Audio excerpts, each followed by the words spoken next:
to tell you about so the topic in general, yes, how to move to omnichannel from zero to hero. So it's pretty complicated and a lot of things, comprehensive, and a lot of things is there. So currently I would like to talk about one aspect from zero to hero, actually about the content and campaign tagging taxonomy, how to work with it, and why it is so important. Yeah, so a couple of words once again about myself. I'm a head of Interlink department in Viseven company, working for more than 4 years on pharma, for pharma companies, projects in total more than 20 years for digital marketing on agency and client side. And currently I'm previously run about more than 50 different projects for pharma and life science company. So when we're talking about the tagging and taxonomy, it's actually always within our communication when we are creating the content, communicating, creating the campaign. It's always two questions that we are trying to figure out. Two questions that we need to have some clear responses. It's actually what to communicate, what kind of content we would like to create, what kind of key messages it should be there, and how to engage. What kind of campaign we need to create, what kind of messages, what kind of channels here we need to choose in order to be successful in our communication. So currently, mainly this to communicate is on the responsibilities of brand managers, medical marketing experts. So anyone who is responsible for the product, for the this essence of our products and what we're doing. But what is important here and why tagging taxonomy can help you to move a little bit forward on the next level of evolution is really to add in there some data-driven approach. So it should not be only there some gut feelings of the brand manager, of the medical marketing experts on what we're trying to communicate, but really have some data, how to analyze this how to compare one campaign with another campaign in sense of what we're communicating, how we engage, and it's pretty also pretty comprehensive topic, and we can talk about this in some other sessions, but currently let's focus on the tagging taxonomy and on this what. So tagging taxonomy, when we are saying tagging taxonomy, we actually in total, we can talk about 3 different levels, layers, and purposes. So first of all is content tagging taxonomy. So when we're really trying to put some text, some metadata, and work with this metadata on the level of assets or on the level of or on the level of different modules. So we are focusing on content, we are focusing on content pieces, we are focusing on what kind of tagging system we need to set up for these content pieces, how to maintain it, how to support it, and how we can use this content tagging for arranging data, for reusing data, for analyzing this data. So next level, a little bit separate, but it's another dimension. It's about the campaigns, campaign tagging taxonomy, not the content, but campaigns, is when we're really thinking about the campaign as a whole and trying to set some tagging taxonomy for the separate activities, separate messages that we're sending within different channels, and putting all these activities as a part of the campaign. So once again, we're creating this tagging taxonomy system for the campaign and tagging it appropriately in each particular system, in CRM platform, marketing automation, webinars, social media, any kind of activities, whatever you are trying to communicate with your clients.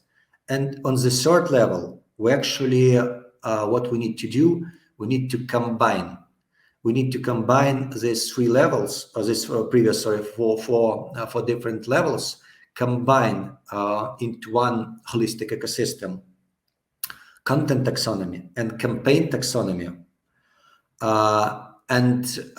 This really, combining this data, will really give us this vision on what we're saying, how good we are on this, what we're saying. So we naturally see whom we are communicating to, how we're communicating, but it's really hard to get these answers, what we're communicating in sense of the performance, how good we are, how many times we deliver this message, how many times previously we delivered this message, how this message is performing compared to this message. So all this kind of stuff, you need to have this vision on your dashboards within your BI system on these questions. So next on this slide, we really trying to highlight the same stuff, but still. So on the first level, you have some system-based analytics. Yeah, after that, you put in this campaign tagging, content tagging, and combining this into one ecosystem, and this really gives you this vision. So on this slide, really showing that in most cases there is no linkage between assets and between campaigns. So you have this assets tagging taxonomy. You tag different modules, different assets, and it serves you for the purpose of classification, for the purpose of arranging data. You can easily, I hope, find it, reuse it, and so more. By the campaign taxonomy, you see the campaigns as a whole. You see the separate activities bringing on the one campaign, and see performance as a whole campaign. But when you really can bridge this gap and add this data that this activity, this campaign is using this asset, these modules, you really can bring this to this asset content tagging. You can really add this data, this layer of engagement data, how within this activity, within this campaign, HCP engaged with this asset, with this module. Is it really a successful engagement or not? Did he open, clicked, any kind of interaction with this model or not? And you can compare. And you really, here you can get this vision on what you're communicating and how good you are on this key message, on this strategic imperative, whatever message you're using there. The other part that you need to take into account when you're creating this system, this tagging taxonomy approach, you always need to remember about their complexity.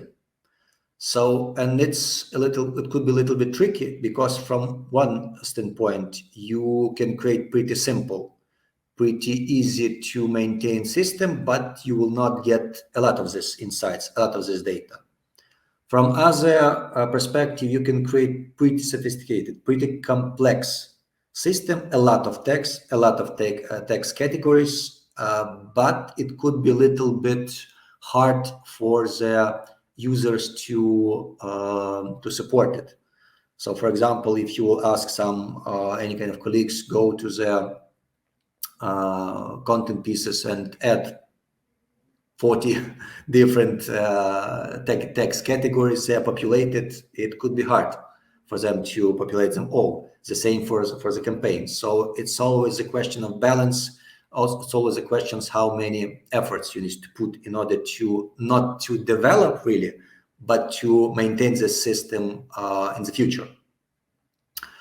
Key benefits. Actually, why we are doing all this kind of stuff, to emphasize once again, it's what it gives to us after all.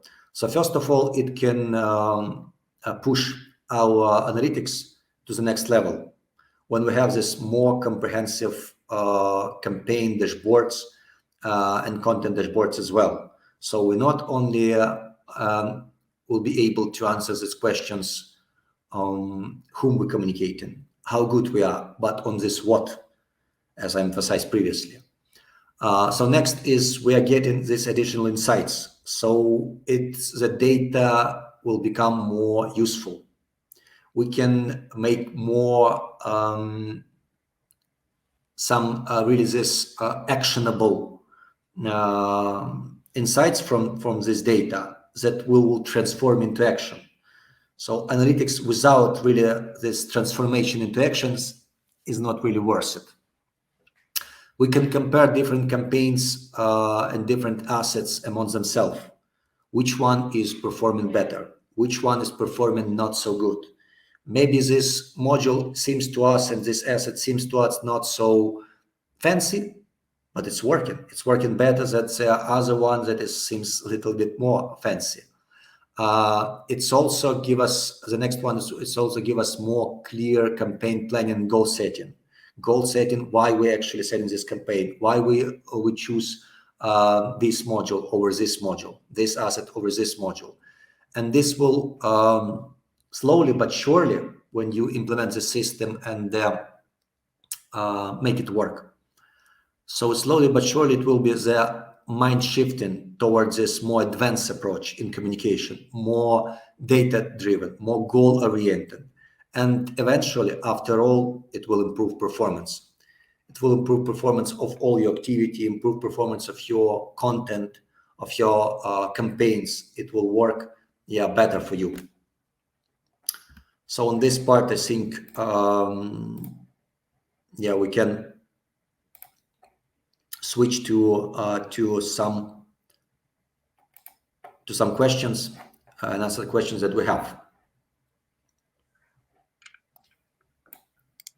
Hi, Pavel. So currently there are no questions, but we also run out of time, which means I would like to thank you for this great presentation and looking forward in a couple of seconds to the next one.